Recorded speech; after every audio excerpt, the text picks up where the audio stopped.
Good morning, Hope Point. Welcome back. We're so excited to be open. Our toddler room and children's worship rooms are now open. We can't wait to see everybody. But if you're choosing to stay home, I will have weekly videos up for you guys so that y'all can keep up with what's going on in children's worship as well. So, a few weeks ago, when we were in our Once Upon a Time series with our main service, Father Travis spoke about one of his favorite stories growing up as a child, which was Joseph and his coat of many colors. Now we're going to dig in a little deeper today. We're going to go through Joseph's life and talk about some of the things that Joseph did and experienced, some of the things Jesus did and experienced as well, and then ways that you can move into what God is doing in your life. So let's start off with Joseph's family. So Joseph's dad, whose name is Jacob, had 12 sons. So Joseph was one of them, and then he had 11 more sons, and that's a lot. That's a lot of boys in one house. But Joseph was Jacob's favorite son, and so Joseph got a lot more attention from Jacob. He got gifts like the coat from Jacob, and this made his brothers really hurt and really jealous. They didn't like that Joseph got all the attention or got all the gifts, and they really, really wanted to do something about it. So they came up with an idea to sell Joseph into slavery. And what they did is they took his coat and they sold him into slavery for 20 pieces of chocolate. Now, that's not a lot of pieces of chocolate for one person, but we shouldn't sell anybody into slavery. And so this is what Joseph's brothers did. They were so angry with him that they sold him into slavery. And Joseph was purchased by one of the Pharaoh's officials whose name is Potiphar. Now, Potiphar had Joseph live with him and his wife for a couple of years. And eventually Potiphar threw Joseph into jail. And while Joseph was in jail, he met two people. He met a wine servant and a bread servant. And they both had dreams, and Joseph was able to interpret their dreams and what they meant.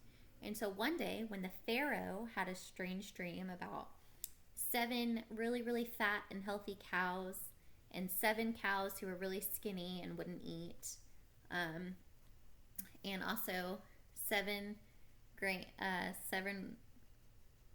grains of wheat and that were bountiful and plentiful, and then some that were not healthy at all. He called Joseph in to interpret his dream, and Joseph was able to interpret his dream and tell him that there would be 7 really good years of crops and health. Everybody would be healthy, and there would be some healthy crops. And then there would be 7 years of famine. Now, a famine is when the crops don't grow, there's not enough rain, the soil is really dry, so it's really, really hard to grow food.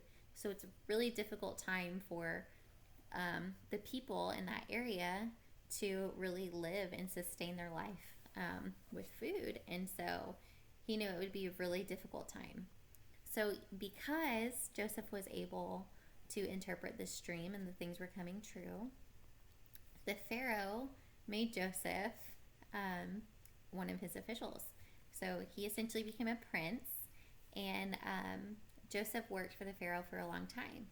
Now one day, these 11 men, came into the Pharaoh's temple and was begging to buy some grain. And now Joseph knew that these were his brothers, and they did not recognize him. And so he wanted to kind of trick them to see if their hearts had really changed, or if they were still the same brothers that sold him into slavery and pretended that he died. And so he put them through a series of questions and tests. And when they had proven that they were, that they had changed, that they were honest men, Joseph played one more trick on them. As he sold them the grain, he stuck a piece of silver in his brother Benjamin's bag. And as they were leaving, he shouted that they had stolen something from him. And as the brothers, were fighting for their innocence, Joseph really recognized that their hearts had changed, that they were different. And so he revealed who he was, and he forgave him. He forgave all 11 of his brothers, and his brothers forgave him. Now, I love this story so much because not only do we see this with Joseph in the Bible, but we also see this with Jesus. So, just like Joseph, Jesus would leave his home and his father. His brothers would hate him and want him dead, and he would be sold for pieces of silver. And just like Joseph, Jesus would be punished even though he had done nothing wrong. But, even better, just like Joseph, Jesus would forgive the people who had treated him badly. And even though people intended bad things to happen to Joseph and Jesus, which bad things did happen, God intended for good things to happen. And good things did happen. God is always in authority. He always has intentions for our lives to be good. He wants good things to happen to us. Now we get free will, and we get to have the choice of what can happen in our lives. But God always wants the very, very best for us. And so, just like Joseph and Jesus were able to forgive those, I want to encourage you to think about something in your own heart and in your own life that has been hard for you. And I want you to walk through forgiveness with that person or yourself or whoever it may be, and take on the mindset that Joseph had and the mindset that Jesus had, and really walk through forgiveness. And I want you to sit with your parents and discuss a few things. I want you to ask yourself, like, what did I discover about Jesus from today's story? What did I discover about Joseph from today's story? And what's something I'm discovering about myself through this story? And